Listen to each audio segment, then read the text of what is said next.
he's supplying the liver with blood, right? And so you have the cancer in here, right? So you release a bunch of radioactive beads. Mm-hmm. So the beads lodge just diffusely, evenly throughout the liver, right, homogenously. And then they emit radiation in 360 degrees. So the cancer gets a big dose of radiation, right?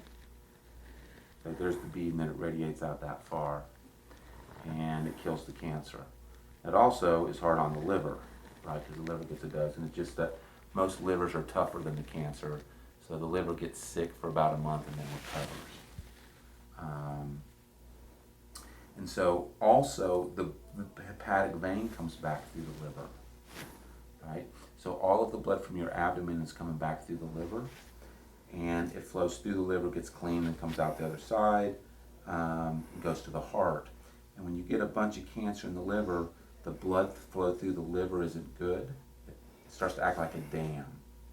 The cancer blocks the fluid coming back, so that fluid backs up into the abdomen and then seeps out, causing his abdomen to swell. And so the liver is big and swollen and causing fluid to seep out in here and pushing on the capsule of the liver, so he has pain because the liver itself's not innervated, but the capsule of the liver is, and the cancer's pushing on the capsule, causing pain. The fluid's leaking out into the abdomen, causing pain. So it's not necessarily that the bile ducts, I'm sure that doesn't help. I don't know that that's the problem. Okay, the problem so is well, just the big bulk of the cancer. Yeah, so this one basically, so this cancer, the way it started then, this started in the liver, this was inside and... In the lining of the bile ducts. I mean, they get really small, and it's just kind of grown diffusely through. So the treatment's given through the blood. Mm-hmm. And then right, yeah, because they yeah. fish it up in there. Yeah. So it's not given like in the bile ducts. So then and if the cancer shrinks, the bile ducts would open up, and eventually he's going to get jaundice. And at some right. point, so the idea here then is, if I understand this right, is that if we get the little beads in there, they kill the cancer. Preferentially, they're harder on the cancer than on the healthy liver tissue. By killing it, it will shrink. That should reduce the pressure on the capsule, should reduce the backup of the fluid. So we would know, what's the time frame on how long you'd know if something like that actually works, or even the chemo. Do these things will you see a noticeable change in the symptoms? So chemotherapy just depends on how fast it shrinks. So some cancers are very sensitive to chemo. So for like lymphoma, which he doesn't have, he could be a lot better in a week or two. For a cholangiocarcinoma, I would think he might start to get better in 3 or 4 weeks if the chemo's helping.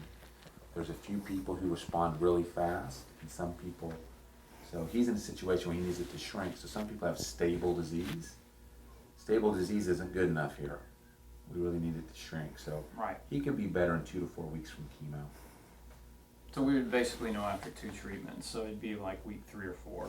So based on what you said, you start with the first dose. Let's say we started Monday, then we do follow up the following Monday, and 1 week off. So hopefully by that week off, which would be 3 weeks forward, we probably would start to notice something. If it's actually going to work. I would hope so. Can we schedule tomorrow, and then if we go to Tulsa, schedule it Monday instead? Let me keep working on it. Yeah, so we just, crap is that it urges you to take action, but other than that, I mean, I don't think you were sitting around in denial or delaying, so that just means you feel bad, and it'd be nice to take care of some of that. So yeah, if I got all the stuff down, they're all, laxative, 2 versions of the long-acting and short, fast-acting pain meds, and then you can take it, the fast-acting with the Percocet, which is the basis of what you have already. But you can't take any more of the Percocet. And then 2 versions of chemo. So as he said, I guess would be the combo is what he wanted to schedule. So to do both of them. And with nausea, there's a possibility with the cisplatin, I can't remember what it was. I've got it written, a version written down where we can figure out what it was. I remember. So I think more for peace of mind is, again, some response within 2 to 4 weeks. Also something for gain and appetite. Yeah, what was the appetite stuff? Appetite stimulant. Yeah, I think it was. I don't want to. I'll ask him what that one was. The appetite stimulant.